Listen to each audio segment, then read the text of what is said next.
اعوذ باللہ السمیع العلیم من الشیطان الرجیم بسم اللہ الرحمن الرحیم رب اشرح لی صدری ویسر لی امری واحلل عقدۃ من لسانی ویفقہوا قولی رب یسر ولا تؤثر وتمم بالخیر وبک نستعین رب زدنی علما۔ السلام علیکم ورحمۃ اللہ وبرکاتہ۔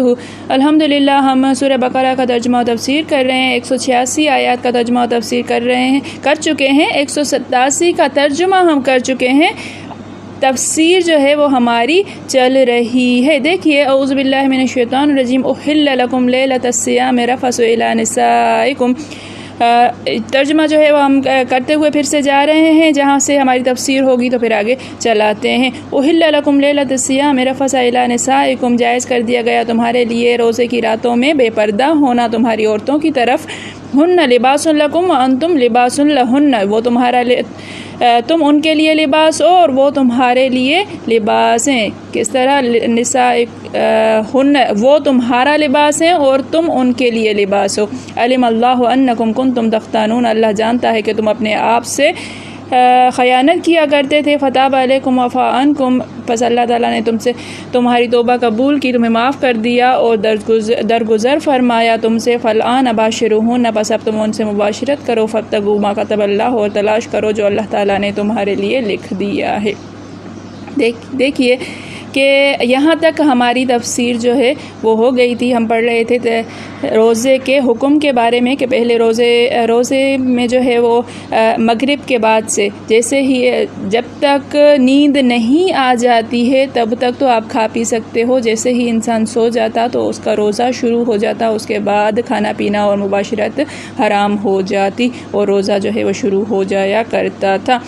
یہ حکم جو ہے وہ کچھ واقعات کی بنا پر ہٹا دیا گیا اور اب اجازت مل گئی ان تینوں چیزوں کی کہ مغرب سے لے کر فجر تک، فجر طلوع ہونے تک جو ہے وہ کھانا پینا اور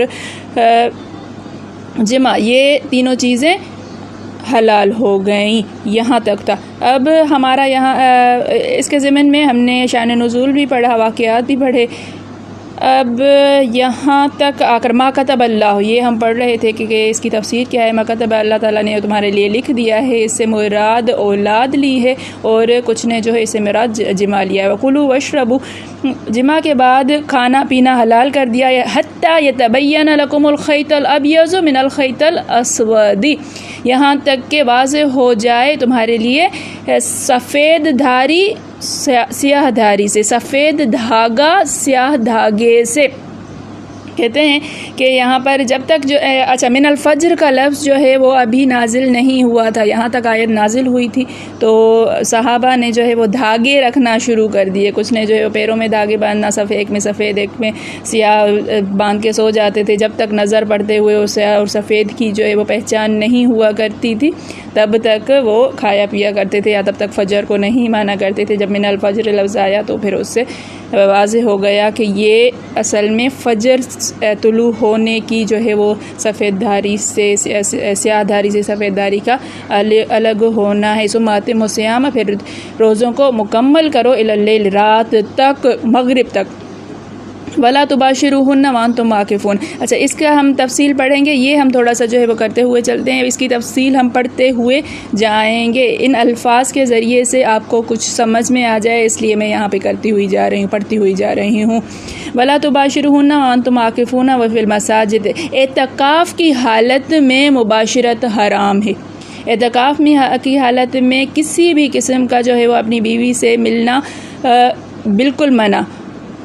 روزے میں جو ہے وہ حلال ہے لیکن اعتکاف میں بالکل بھی نہیں۔ تلک حدود اللہ، یہ اللہ تعالیٰ کی حدود ہیں، فلا تقربوها، ان کے قریب مت جاؤ۔ کذالک یبین اللہ آیاتہ للناس لعلہم یتقون، یہ اللہ تعالیٰ نے کی آیات ہیں، نشانیاں ہیں جو لوگوں کے لیے اللہ نے واضح کر دی ہیں تاکہ تم کیا ہو جاؤ، پرہیزگار ہو جاؤ، تاکہ وہ پرہیزگار ہو جائیں۔ لعلہم، دیکھیے کہ ہم نے یہاں تک جو ہے اعوذ باللہ السمیع العلیم من الشیطان الرجیم بسم اللہ الرحمن الرحیم رب اشرح لی صدری ویسر لی امری واحلل عقدۃ من لسانی ویفقہوا قولی رب یسر ولا تؤثر وتمم بالخیر وبک نستعین رب زدنی علما۔ السلام علیکم ورحمۃ اللہ وبرکاتہ۔ الحمدللہ ہم سورہ بقرہ کا ترجمہ و تفسیر کر رہے ہیں، 186 آیات کا ترجمہ و تفسیر کر چکے ہیں، 187 کا ترجمہ ہم کر چکے ہیں، تفسیر جو ہے وہ ہماری چل رہی ہے۔ دیکھیے، اعوذ باللہ من الشیطان الرجیم، احل لکم لیلۃ الصیام رفث الی نسائکم۔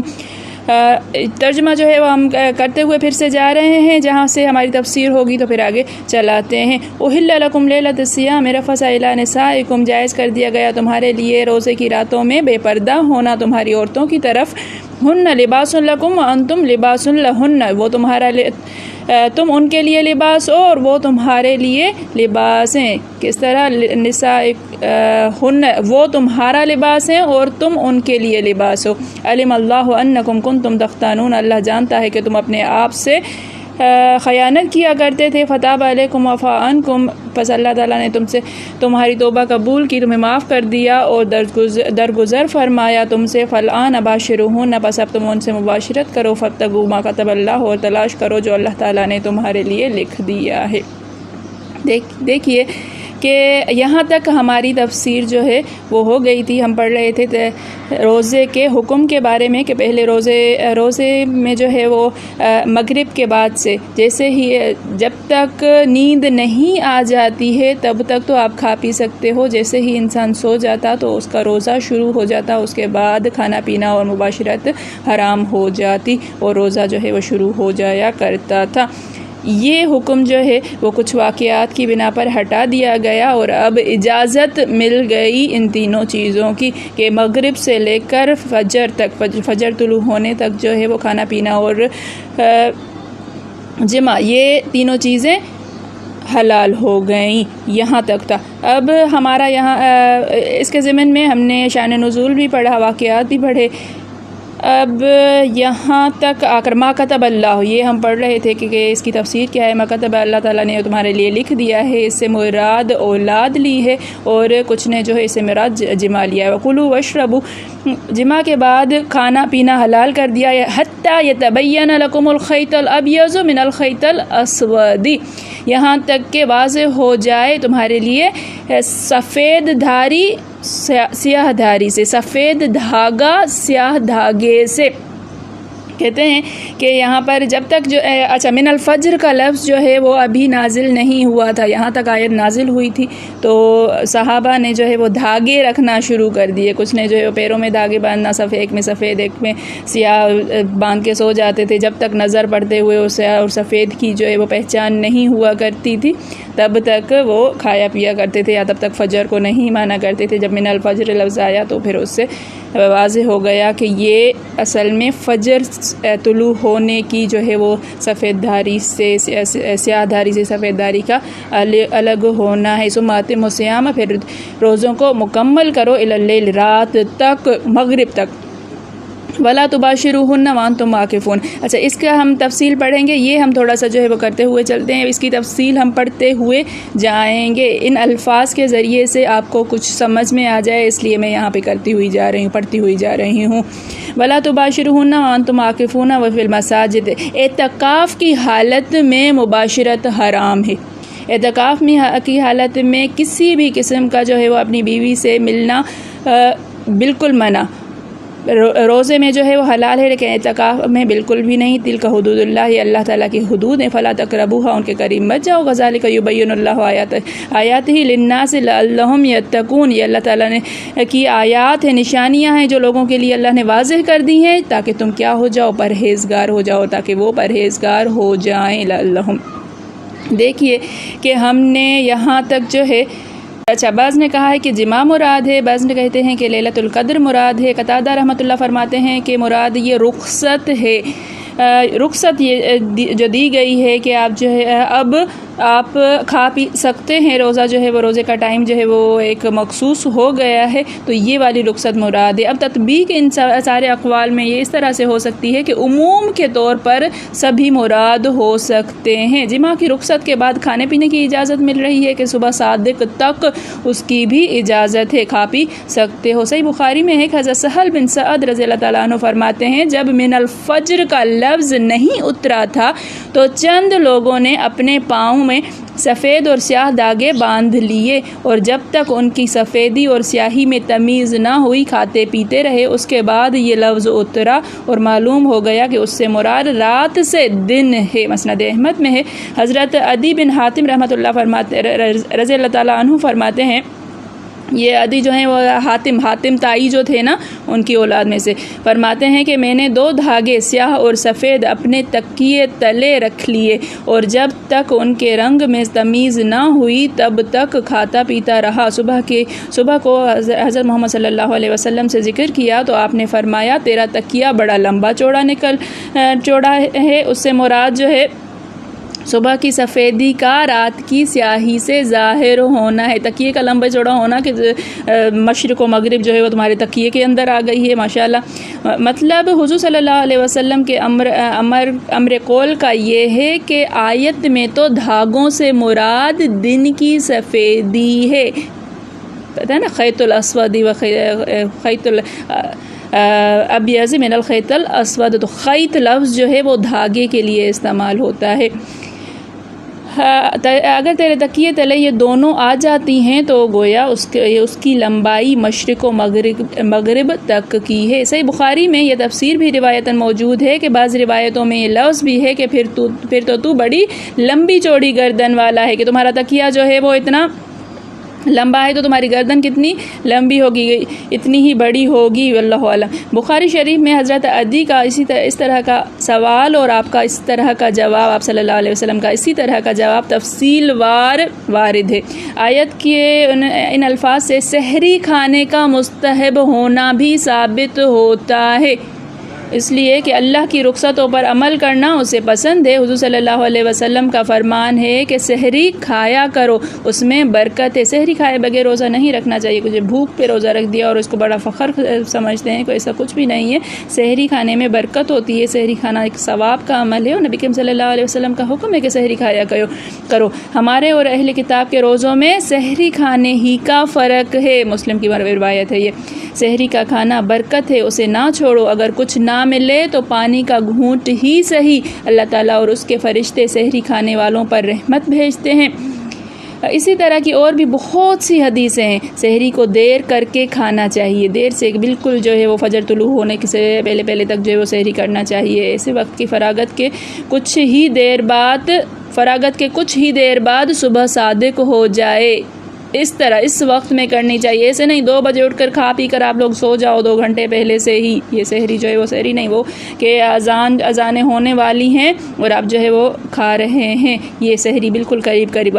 اور حضرت انس رضی اللہ تعالیٰ عنہ فرماتے ہیں کہ ہم سحری کھاتے ہی نماز کے لیے کھڑے ہو جایا کرتے تھے۔ سحری ختم ہوئی، اذان ہو گئی اور پھر نماز۔ اذان اور سحری کے درمیان اتنا ہی فرق ہوتا تھا کہ 50 آیتیں پڑھ لی جائیں، 50 آیتیں پڑھنے میں بھی وقت لگتا ہے۔ رسول اللہ صلی اللہ علیہ وسلم فرماتے ہیں جب تک میری امت افطار میں جلدی کرے اور سحری میں تاخیر کرے تب تک بھلائی میں رہے گی۔ افطار فوراً اذان جیسے ہی آئے گی، جیسے ہی مولوی صاحب نے اللہ اکبر کہا، آپ کی جو ہے وہ چھوارا یا کھجور منہ میں اور پانی، جس چیز سے بھی آپ روزہ کھولنا چاہیے، لیکن دیر نہیں کرنی چاہیے، افطار میں بالکل بھی دیر نہیں کرنی چاہیے۔ حضور صلی اللہ علیہ وآلہ وسلم نے اس کا نام غذائے مبارک رکھا ہے، جو سحری اور افطاری کا ہے نا، یہ غذائے مبارک ہے۔ حضرت حذیفہ فرماتے ہیں کہ ہم نے حضور صلی اللہ علیہ وسلم کے ساتھ سحری کھائی، ایسے وقت کہ گویا سورج طلوع ہونے والا ہی تھا، لیکن اس میں ایک راوی جو ہیں وہ عاصم بن منفرد ہیں اور مراد اس سے دن کی نزدیکی ہے۔ جب وہ عورتیں اپنے وقتوں کو پہنچ جائیں، یعنی جب وہ عورتیں اپنے وقتوں کو پہنچ جائیں، مراد یہ ہے کہ جب عدت کا زمانہ ختم ہو جانے کے قریب ہو، یہی مراد یہاں پر اس حدیث سے بھی ہے۔ یہ الفاظ جو ہیں نا، فَإِذَا بَلَغْنَ أَجَلَهُنَّ، تو یہی فَإِذَا بَلَغْنَ أَجَلَهُنَّ جو ہے وہ اس اوپر والی حدیث میں بھی آیا ہے. الفاظ کا جو ہے جیسے جیسے آپ کو عربی سمجھ میں آتی چلی جائے گی تو آپ کو معنی بھی سمجھ میں آ جائے گی. پھر یہ مثالیں آپ کو سمجھ میں آتی ہوئی چلی جائیں گی انشاءاللہ اللہ تعالیٰ ہم سب کے سینوں کو کھول دے اور ہمیں قرآن و حدیث کا علم سمجھ میں آنے لگے. اچھا، انہوں نے جو ہے سحری کھائی اور صبح صادق ہو جانے کا یقین نہ تھا، بلکہ ایسا وقت تھا کہ کوئی کہتا تھا کہ ہو گئی ہے، کوئی کہتا تھا نہیں ہوئی ہے. اکثر اصحاب رسول کا دیر سے سحری کھانا اور آخری وقت تک کھاتے رہنا ثابت ہے. یہ ساری چیزیں اپنی جگہ. اب جو ہے پہلے یہ ہوتا تھا کہ ٹائم فکس، ابھی شریعت بن رہی تھی، ٹھیک ہے، ابھی شریعت بن رہی تھی، ابھی جو ہے وہ نبی کریم صلی اللہ علیہ وآلہ وسلم موجود تھے، احکام آ رہے تھے، معاملہ چل رہا تھا. آج کے جو ہے ہر چیز کا ٹائم ٹیبل ایک آ گیا ہے، ٹائم ٹیبل آ گیا ہے، اس سے ایک سیکنڈ بھی ادھر ادھر نہیں ہو سکتا، ایک منٹ جو ہے وہ چند پل اس طرح سے ادھر ادھر نہیں ہو سکتے اس ٹائم کے. ایسا نہیں ہے کہ نہیں جب تک جو ہے وہ سورج ہمیں نظر نہیں آئے گا یا روشنی ہمیں نظر نہیں آئیں گی ہم کھاتے پیتے رہیں گے، اذانیں چلتی رہیں گی اور ہم کھاتے پیتے رہیں گے. ایسا ہرگز نہیں ہوگا. جیسے ہی پہلے سحری کا ٹائم ختم ہوتا ہے پھر فجر کا ٹائم شروع ہو جاتا ہے، تو اذانوں کے ساتھ ساتھ اگر ہم کھاتے پیتے رہیں گے تو ہمارا روزہ نہیں ہوگا کیونکہ ٹائم ختم ہو گیا ہے. اگر ان احادیث پر ہم عمل کر کے کہ صحابہ اس طرح سے عمل کیا کرتے تھے، ہمیں بھی اجازت ہونی چاہیے. تو یہ ان کے دور میں شریعت بن رہی تھی، نبی کریم صلی اللہ علیہ وآلہ وسلم موجود تھے. اب تو ہر چیز کا ٹائم جو ہے وہ پورا پکا ڈکا نکلا ہوا ہے، ٹائم ٹیبل بن گیا ہے. اس کے ہمیں پتہ چل گیا ہے کہ اس وقت سورج جو ہے وہ طلوع ہوتا ہے، اس وقت سورج غروب ہوتا ہے. وہ ٹائمنگ ہمارے پاس فکس ہے. ہماری نظر سے یا ہمارے علاقوں کے موسم کے حساب سے سورج اوپر نیچے نہیں ہوگا، لہٰذا جو ٹائم ٹیبل دیا گیا ہے اسی ٹائم کے حساب سے ہی ہمیں سحری اور افطاری کا خیال رکھنا ہوگا، ورنہ ہم اپنے عمل کے خود جو ہیں وہ ذمہ وار ہوں گے. روزہ نہیں ہوگا پھر جو ہے وہ اگر سے مولوی بھی اذان دیے چلا جا رہا ہے اور ہم کھائے چلے جا رہے ہیں. اللہ تعالیٰ ہم سب کو جو ہے وہ سمجھنے کی توفیق عطا فرمائے. اچھا، یہ سارا جتنا بھی یہاں پہ بیان ہے یہ فجر کے طلوع ہونے میں کہ فجر کس طرح سے طلوع ہوتی ہے، یہ ساری چیزیں ہیں. اب مسئلہ چونکہ جماع کا اور کھانے پینے کا آخری وقت اللہ تعالیٰ نے روزہ رکھنے والے کے لیے صبح صادق کا مقرر کیا ہے، اس سے اس مسئلے پر بھی استدلال ہو سکتا ہے کہ صبح کے وقت جو شخص جنبی اٹھا وہ غسل کر لے اور اپنا روزہ پورا کر لے، اس پر کوئی حرج نہیں ہے. چاروں اماموں اور سلف و خلف کے جمہور علماء کرام کا یہی مذہب ہے. یہ تو میں پڑھ لوں گی آپ کے لیے جو ہے وہ آسان طریقہ یہ بتاتی ہوئی چلتی ہوں کہ کوئی شخص جو ہے وہ اٹھا، فجر کے ٹائم اٹھا ہے اور جنبی ہے، روزہ رکھنا. اب روزہ چونکہ پہلے ختم رکھ لیا جاتا ہے، فجر کا ٹائم پھر شروع ہوتا ہے. حالت جنابت میں روزہ ہوگا یا نہیں ہوگا؟ تو روزہ آپ کا ہو جائے گا، روزہ رکھ لو، اس کے بعد غسل کر کے روزہ پورا کیا جائے گا. اسی طرح سے خواتین کا مسئلہ کہ اب جو ہے فارغ ہو گئی ہیں، اس کے دنوں سے فارغ ہو گئی ہیں اور فجر کو غسل کرنا ہے، تو اب روزہ سحری کے ٹائم پہلے غسل نہیں کیا جاتا، تو نہیں کیا جا سکتا یا ممکن نہیں ہے یا کچھ بھی، تو روزہ رکھ لے وہ، اس کے بعد غسل کر کے فجر کی نماز پڑھ لے، روزہ ہو جائے گا. یہ نہیں کہ یہ چند پل جو ہیں یا آدھا گھنٹہ یا ایک گھنٹہ جو ایک حالت جنابت میں گزرا ہے تو روزہ نہیں ہوگا، ایسا نہیں ہے. اس طرح روزہ ہو جائے گا. امید ہے کہ آپ کو یہ مسئلہ سمجھ میں آ گیا ہو. حضرت عائشہ اور حضرت ام سلمہ سے روایت ہے کہ رسول اللہ صلی اللہ علیہ وسلم رات کو جماع کرتے، صبح کے وقت جنبی اٹھتے، پھر غسل کر کے روزہ رکھتے. آپ کا یہ جنبہ ہونا احتلام کے سبب نہ ہوا کرتا تھا، اور ام سلمہ والی روایت میں ہے کہ پھر آپ نہ افطار کرتے تھے اور نہ ہی قضا کرتے تھے، کہ ایسی حالت میں روزہ رکھ لیا کرتے تھے، اس کے بعد غسل فرما کر فجر کی نماز پڑھتے تھے. حضرت عائشہ سے روایت میں ہے کہ ایک شخص نے کہا، یا رسول اللہ، میں صبح نماز کا وقت آ جانے تک جنبی ہوتا ہوں، تو پھر کیا میں روزہ رکھ لوں؟ آپ صلی اللہ علیہ وسلم نے فرمایا، یہی بات میرے ساتھ بھی ہوتی ہے اور میں روزہ رکھتا ہوں. اس نے کہا، یا رسول اللہ، ہم تو آپ جیسے نہیں، اللہ تعالیٰ نے آپ کے تو سب اگلے پچھلے گناہ معاف فرما دیے ہیں. آپ نے فرمایا، واللہ مجھے تو امید ہے کہ تم سب سے زیادہ اللہ تعالیٰ سے ڈرنے والا اور تم سب سے زیادہ تقوی کی باتوں کو جاننے والا میں ہوں۔ مسند احمد کی ایک حدیث میں ہے کہ جب صبح کی اذان ہو جائے اور تم میں سے کوئی جنبی ہو وہ اس دن روزہ نہ رکھے۔ یہ جو ہے اس حدیث کے اندر جو ہے وہ کچھ مسئلہ بیان کیا جائے گا، جیسے ظاہر ہے کہ یہ حدیث بخاری مسلم میں بھی ہے، حضرت ابو ہریرہ سے مروی ہے کہ وہ فضل بن عباس سے روایت کرتے ہیں، وہ نبی صلی اللہ علیہ وسلم سے، سنن نسائی میں یہ حدیث روایت حضرت ابو ہریرہ وغیرہ سے بھی جو ہے یہی کہتے ہیں۔ بعض لوگ کہتے ہیں کہ اگر جنبی ہو کر سو گیا اور آنکھ کھلے تو صبح صادق ہو گئی تو اس کے روزے میں کوئی نقصان نہیں، ٹھیک ہے، ایسی حالت میں روزہ رکھا جائے گا۔ تو جو بچیاں جو ہیں وہ تھوڑی سی کنفیوز ہوتی ہیں کہ پتہ نہیں ہم روزہ رکھیں یا نہیں رکھیں، ابھی ہم نے غسل نہیں کیا ہوا، تو وہ اگر وہ پاک ہو گئی ہیں روزہ رکھ لیں، اس کے بعد وہ جو ہے غسل کر لیں۔ حضرت عائشہ، حضرت ام سلمہ والی حدیث کا یہی مطلب ہے، اگر اس نے عمدن غسل نہیں کیا اور اسی حالت میں صبح صادق ہو گئی تو اس کا روزہ نہیں ہوگا۔ اب جان بوجھ کے جو ہے وہ چھوڑتا ہوا جا رہا ہے، یا جان بوجھ کے اب روزہ بھی رکھ لیا، فجر کی نماز بھی چھوڑ دی اور پھر جو ہے وہ سو گیا اور مزے سے جو ہے 8-10 بجے اٹھ کر اور پھر نہا رہی ہے تو پھر گنہگار ہوگی، ٹھیک ہے، اس بات کو آپ سمجھ لیں۔ اسی روایت کو جو ہے وہ بار بار چلایا گیا ہے اس طرح سے۔ اب رسول اللہ صلی اللہ علیہ وسلم فرمایا جب تک لوگ افطار کرنے میں جلدی کریں گے خیر سے رہیں گے۔ جس طرح سے سحری دیر تک کرنے کا حکم ہے، اسی طرح سے افطار جو ہے وہ جلدی کرنے کا حکم ہے۔ رسول اللہ صلی اللہ علیہ وسلم نے فرمایا جب ادھر سے رات آ جائے اور ادھر سے دن چلا جائے تو روزے دار افطار کر لے۔ افطاری جلدی کرنے کا حکم جو ہے وہ کئی احادیث میں آ چکا ہے۔ رسول اللہ صلی اللہ علیہ وسلم فرماتے ہیں اچھا یہاں سے پھر فرماتا ہے کہ روزے کو رات تک پورا کرو۔ اس سے ثابت ہوا کہ سورج کے ڈوبتے ہی روزہ افطار کر لینا چاہیے۔ حضور صلی اللہ علیہ وسلم فرمایا اللہ عز و جل کا ارشاد ہے کہ مجھے سب سے زیادہ پیارے وہ بندے ہیں جو روزہ افطار کرنے میں جلدی کرنے والے ہیں۔ اذان ہے فوراً افطاری کرنی ہے، رکنا نہیں ہے۔ اللہ تعالیٰ خود فرماتا ہے کہ مجھے پیارے ہیں وہ بندے، مجھے سب سے زیادہ وہ بندے پیارے ہیں جو افطاری کرنے میں جلدی کریں، افطاری کو دیر نہیں کرنی چاہیے ہے۔ یہ اللہ تعالیٰ کا حکم ہے، اللہ تعالیٰ نے ایسے بندوں سے جو ہے وہ محبت کا معاملہ فرمایا ہے۔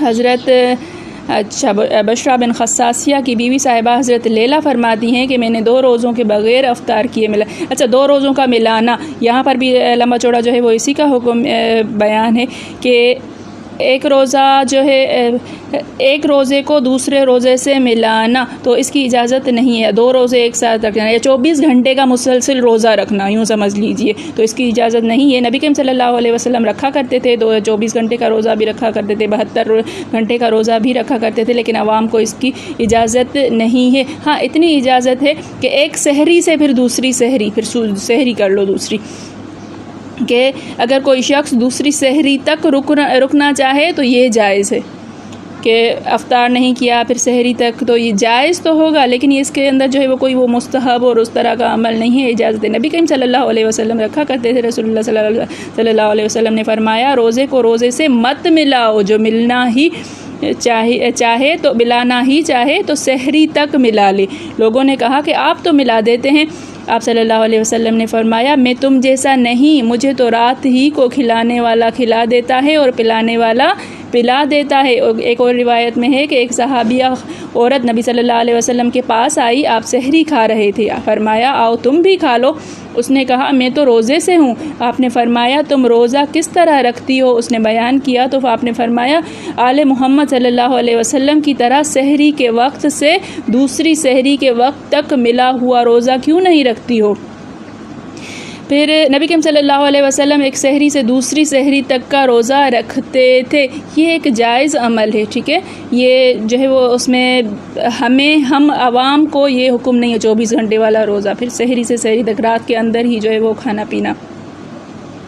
اس کے اندر حضور صلی اللہ علیہ وسلم کا جو ہے وہ اس سے روکنا صرف شفقت اور مہربانی کے طور پر تھا، نہ کہ ناجائز بتانے کے طور پر تھا۔ ناجائز نہیں ہے یہ، لیکن ہمارے لیے آسانی کے طور پر یہ تھا. 2-3 دن کا مسلسل روزہ رکھنا جو ہے وہ ہم میں اتنی طاقت نہیں ہوا کرتی. پہلے لوگ رکھا کرتے تھے, نبی کریم صلی اللہ علیہ وسلم خود رکھا کرتے تھے, لیکن نبی کریم صلی اللہ علیہ وسلم نے یہ بھی فرما دیا کہ کھلانے والا مجھے کھلا دیتا ہے, پلانے والا پلا دیتا ہے, کہ آپ کی روح کو اتنی بشاشت اللہ تعالیٰ فرما دیتے تھے, عطا فرما دیتے تھے. یہ والا حکم. اس کے بعد جو ہے یہاں رہا اعتکاف والا, کہ اعتکاف کی حالت میں جو ہے وہ مباشرت کرنے کا حکم. تو یہاں سے قرآن پاک میں روزے کے بیان کے بعد اعتکاف کا ذکر ہے, کہ اس لیے کہ اکثر مصنفین نے بھی اپنی کتابوں میں روزے کے بعد اعتکاف کے احکام بیان کیے ہیں. اس میں اس بات کی طرف بھی اشارہ ہے کہ اعتکاف روزے کی حالت میں کرنا چاہیے.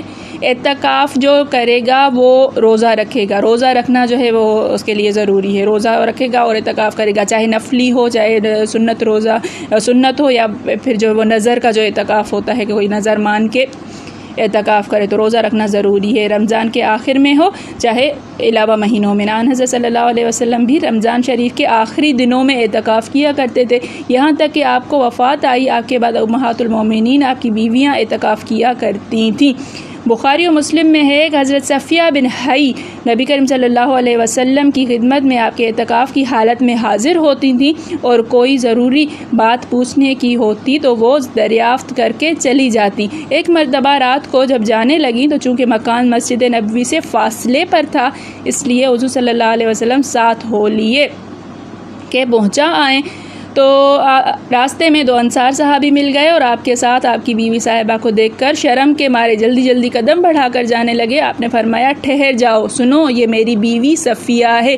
وہ کہنے لگی سبحان اللہ, کیا ہمیں کوئی اور خیال بھی ہو سکتا ہے؟ آپ صلی اللہ علیہ وسلم نے فرمایا شیطان انسان کی رگ رگ میں خون کی طرح پھرتا رہتا ہے, مجھے خیال ہوا کہ کہیں تمہارے دل میں کوئی بدگمانی نہ پیدا کر دے. اس حدیث کے اوپر جو ہے میں نے اپنی کتاب میں پورا ایک جو ہے وہ مضمون لکھا تھا, کہ انسان جو ہے وہ واقعی میں شیطان جو ہے وہ انسان کی رگوں میں بس رہا ہوتا ہے. بدگمانی کسی کے بھی ذہن میں نہ رہنے دیا کیجیے, اپنی طرف سے ہر چیز کلیئر رکھا کیجیے, پھر آگے جو ہے وہ اللہ تعالیٰ آپ کا معاملہ آسان فرما دے. یہ اچھے خاصی لمبی تفصیل ہے.